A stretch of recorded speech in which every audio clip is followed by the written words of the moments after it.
בואו נדבר על החבר של נתניהו, ארנו מימרן.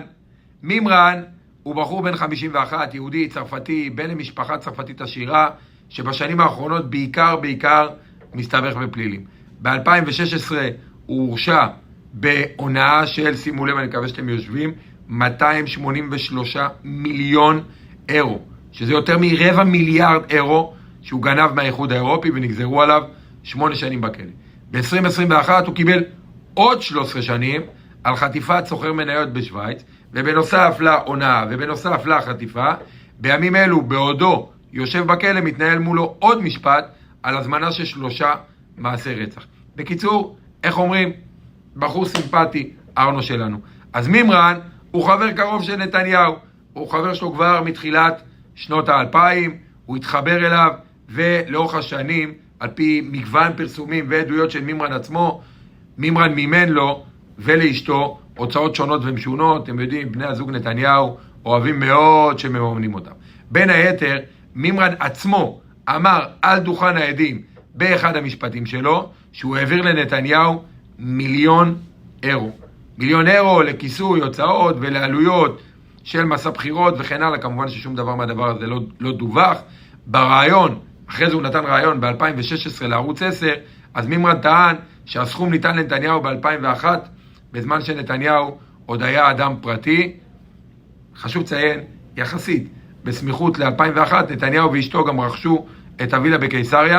לא יודע אם זה קשור או לא, בהחלט צירוף מקרים מעניין, שלא נאמר מסריח. כך או כך, 1,000,000 אירו האלו, כמו שאמרתי, כמובן לא דווחו לאף אחד בשום צורה, לא למבקר המדינה, לא לליכוד, לא לכלום. בכל מקרה, כל המידע הזה על מימרן ועל נתניהו ועל 1,000,000 אירו היה ידוע כבר מזמן, ואיכשהו הוחלט על ידי מנדלבליט, שיותר מנע תיקים מנתניהו מאשר פתח, הוחלט לא לפתוח בחקירה, בגלל שלא ידעו בדיוק מתי זה עבר, ואולי יש התיישנות ואולי אין התיישנות, לא ברור מה ניתן בתמורה. בקיצור, תייחו את הדבר הזה, וחקירה לא נפתחה. הסיבה שהשם של מימרן חוזר, והקשרים המלוכלכים והמטונפים שלו עם משפחת נתניהו עולים שוב לכותרות, היא כי בשבוע שעבר נחשפה עוד פרשה או עוד מידע על הפרשות השונות בין מימרן לבין נתניהו על ידי העיתונאי הצרפתי פבריס ארפי באתר מדיאפארט.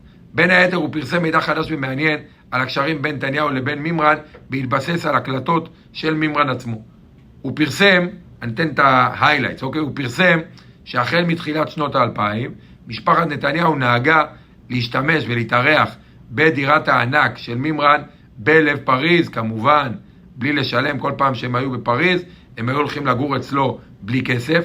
חוץ מזה, הוא מספר שהוא שילם על טיולים של בני הזוג נתניהו במיימי, במונקו, בסן טרופה, בדוביל, באתר הסקי קורשבל, ובמלון פלאזה אתנה בפריז, כי בפעמים שהם היו בפריז והוא לא יכול לתת להם את הבית, הוא היה משלם להם על בית מלון, כדי שחס ושלום לא ישלמו על משהו בעצמם.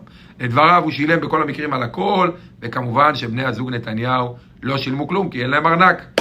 מימרן גם מתגאה בהקלטות על זה שהוא ניצל את הקשרים שלו עם נתניהו כדי להצליח בעסקים. כל פעם שנתניהו היה מתארח אצלו בפריז או במונקו, הוא היה מביא לארוחות כל ערב אנשי עסקים יהודיים, כדי להרשים אותם שיראו כמה הוא קרוב לנתניהו וכן הלאה. בין היתר הוא אומר שם בהקלטה משפט מדהים בעיניי, מדהים שאני לא מבין איך אנשים לא מטלטלים. הוא אומר ככה, כשהוא היה איתי בפריז, לקחתי אותו לאן שרציתי, הוא זה נתניהו, מה שרציתי. כי כשהוא מקבל מזומן ממך, זהו, נגמר, כבר אין גבולות. אתה יכול לבקש ממנו כל דבר.